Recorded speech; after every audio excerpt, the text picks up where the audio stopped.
Well, let's talk to the journalist Roxana Saberi, somebody who spent time in an Iranian prison, jailed last on charges of espionage, later on released. Sarah Shord said in that piece, she said, I committed no crime, and you committed no crime, but were you both guilty of naivety? I can't speak for Sarah Shord's case because I don't know all the details of her case. In my case, if you're asking me, I was working on a book about Iranian society, and my captors claimed that the book was a cover for espionage for the U.S. because I had been interviewing a lot of people. Right, but the facts were that you were operating as a journalist, you had no press pass, you'd been to Israel, but they had reason to sort of take you away. If you'd been completely not naive about it, that might not have happened.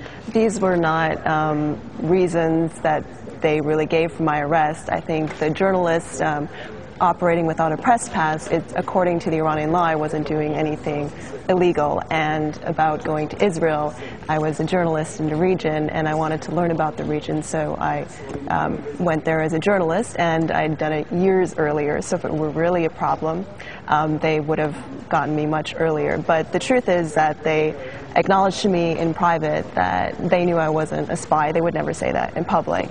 So I think that they arrested me for political reasons, or maybe they didn't like that I could write a book that they couldn't censor. A book which has come out now, certainly about your experience as well. But I want to pick up something that you mentioned to our producer before we came on air. They, the Iranian authorities, I guess, wrongly accuse people of being spies because they want to silence them or for political reasons.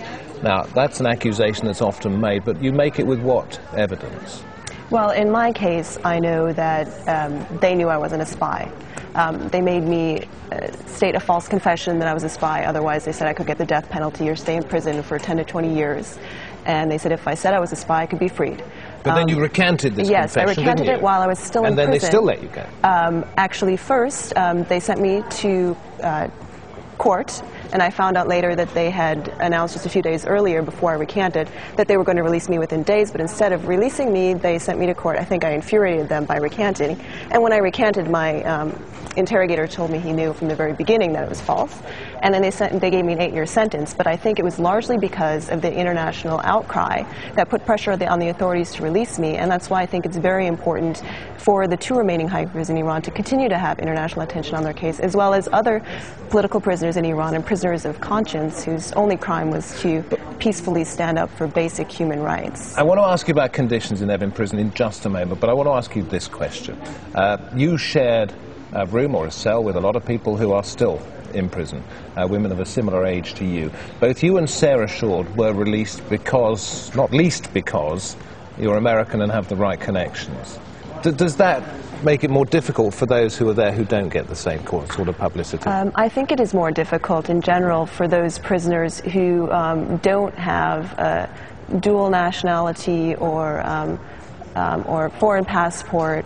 Although in a way it is also difficult for us who are, because we're kind of higher profile and we're maybe worth more politically to certain people in the regime. But when we have another passport, it becomes bigger news outside the country. And there are many Iranians who are not known outside, maybe even their own families and friends, and definitely not outside their country. But they deserve freedom as well. What about conditions inside the prison? What was it like? Well, physical torture does happen there, and we've heard many accounts, especially since last year's disputed presidential election. I did not experience physical torture myself, although I heard accounts of it as well. I was under a lot of psychological pressure, which they call white torture, which is does not leave a mark on your body, but can devastate your mind and your conscience. And it's a combination of intimidation and manipulation, and being in isolation for a prolonged period of time without access to an attorney, and then not getting the attorney of your choice, and trying to rob you of your dignity by forcing you to state things that are not true about yourself or other people. It can be psychologically devastating. I was in solitary confinement for 2 weeks. Some people are there for much longer. Small cell. You don't get to go out very often. When you do, it's like this caged-in cement area where you just walk around in a circle.